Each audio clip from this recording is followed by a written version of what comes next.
Sednout. To je služba? Tak pojďte někdo dobrovolně. Chyběla. Třeba ty. Já jsem v první třídě chyběla taky na písmenko A a umím ho. Tohle si psát nemusíte, to na testu nebude. Říkala jsem, že se máte naučit všechno. Já mám času dost. Pohni si, nemáme na to celý den.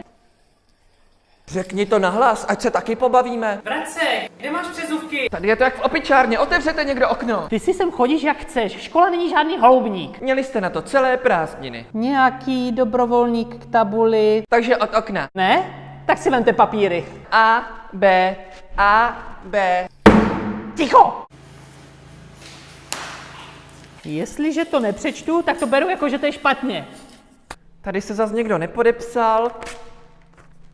I kdybych tě o půlnoci probudila, tak to musíš umět, jako když bičem mrská. Nejez tu svačinu, nebo ti s ním. Nehoupej se na té židli, si rozbiješ hlavu a mě zavřou. Za 45 minut žízní nezemřeš. Držujete sami sebe, já mám času dost.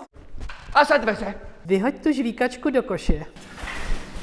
Chceš jít učit místo mě? Vy jste ta nejhorší třída, co jsem kdy měla.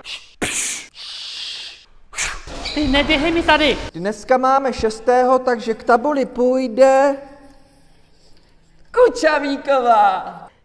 Již promiň, já na tebe plivla. No leze to z tebe jak z chlupaté deky. Já vám nemusím říkat, co bude v testu. To je moje dobrá vůle. No mě nezajímá, že jsi tady nebyla. Měla jsi to sehnat přes ten váš facebok. Píšu 5. Máš se učit z hodiny na hodinu. Se s tím zase? Neruším vás? Milane, pojď mi to prosím tě zapnout. Já si tady připadám jak na zvláštní škole. Děcka, já nevím, čemu vy se furt smějete dneska. Zvoní pro učitele, ne pro vás. To mě nezajímá, že zvoní, hodinu končím já. Tomu říkáte smazaná tabule? Oficiální trička Viral Brothers najdete na trikátor.cz/Viral Brothers. Ale jestli mi ty trička budete nosit do školy, tak já vám je zabavím a dostanete je až na konci školního roku.